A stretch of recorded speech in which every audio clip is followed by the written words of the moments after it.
संगत जी प्यार से बोलिए श्री वाहे गुरु जी। बाबा नंद सिंह जी की काल के साथ वार्तालाप। बाबा नंद सिंह जी का नित्य का नियम था, वह अमृत वेले 12:15 बजे उठकर अपने आसन पर स्नान इत्यादि करके विराजमान हो जाते थे, क्योंकि 12:15 बजे वह नित्य गुरु नानक साहब का आगमन जानकर 12:15 बजे गुरु नानक की याद में जुड़ जाते थे। आप अमृत वेले उठकर प्रभु चरणों में लीन हो जाया करते थे और दुनिया को भी अमृत वेले उठकर प्रभु को याद करने के लिए, उनकी वाणी से जुड़ने के लिए प्रेरित किया करते थे।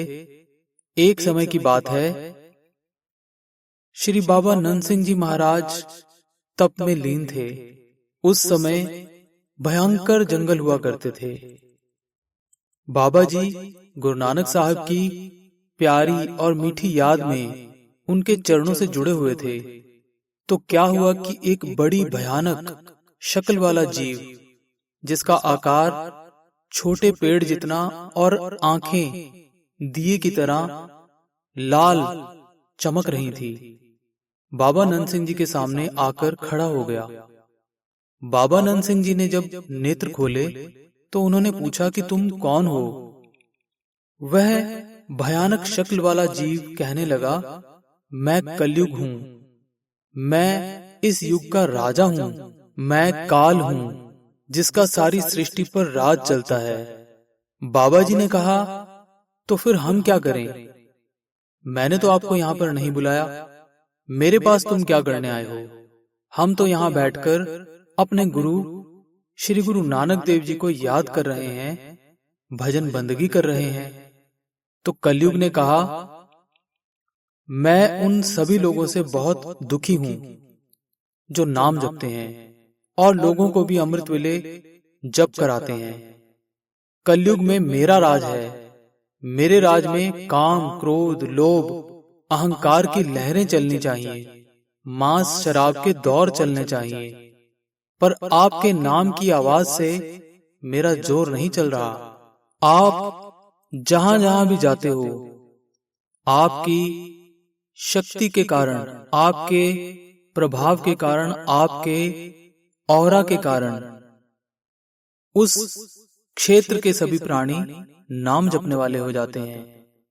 आपका दर्शन एक बारी जो कर लेता है, उसे अमृत वेला नसीब हो जाता है, गुरु नानक का नाम प्राप्त हो जाता है। और मुझे यह बातें पसंद नहीं, इन सब से मुझे बहुत दुख होता है। तो क्या आप यह रास्ता छोड़ नहीं सकते? कलयुग ने कहा, इसके बदले जो चाहोगे वो मिलेगा। इस पूरी सृष्टि का राज मैं आपको दे देता हूं।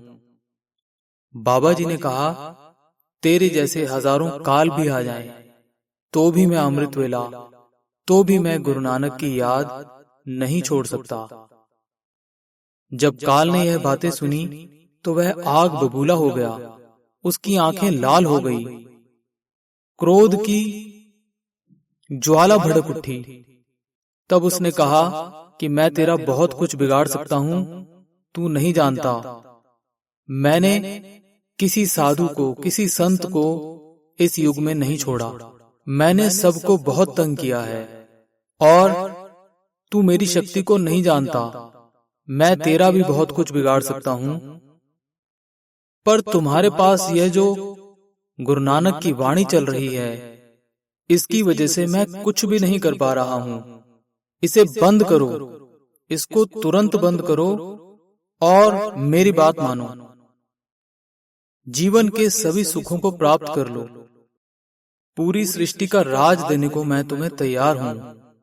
मेरे राज में ऐसा तपस्वी पुरुष मैंने आज तक नहीं देखा, इसलिए यह प्रस्ताव मैं तुम्हारे पास रख रहा हूं, मेरी बात मान लो।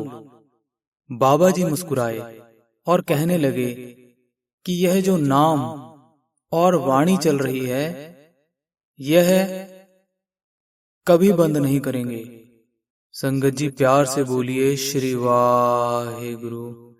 क्योंकि बाबा नंद सिंह जी महाराज उस समय श्री मूल मंत्र साहिब का अभ्यास और श्री सुखमनी साहिब की वाणी का जाप कर रहे थे। तो इतनी शक्ति है श्री सुखमनी साहिब की वाणी में। और बाबा जी फिर से बहुत मुस्कुराए और कहने लगे, कलयुग, तेरे राज में सत्संगी जन बहुत दुख पाते हैं, पर तूने अपनी कमजोरी, तूने अपना इलाज स्वयं ही बता दिया। अब हम 24 घंटे ही इस महाशक्तिशाली वाणी का प्रवाह 24 घंटे चला देंगे, सुखमनी साहिब से जुड़े रहेंगे। तो संगत जी तब से लेकर अब तक श्री नानकसर साहिब में सुखमनी साहिब के पाठ निरंतर चलते जा रहे हैं। इस प्रकार इस साखी से हमें यह प्रेरणा लेनी चाहिए कि यदि हम भी निरंतर परमात्मा की अनंत सुखों को प्रदान करने वाली वाणी, सबसे शक्तिशाली वाणी जिससे कलयुग भी डर जाता है, उसका आसरा लेना चाहिए। यदि हम भी निरंतर इस वाणी से जुड़े रहेंगे और मूल मंत्र का अभ्यास करते रहेंगे, उसकी याद में लगे रहेंगे, तो कलयुग भी हमारा कुछ नहीं कर पाएगा, कलयुग भी हमारा बाल बांका नहीं कर पाएगा। तो संगत जी आज से ही प्रण करिए, श्री मूल मंत्र साहिब का अभ्यास और श्री सुखमनी साहिब जी की वाणी का नित्य जाप करेंगे और जीवन को सुखी बना लेंगे।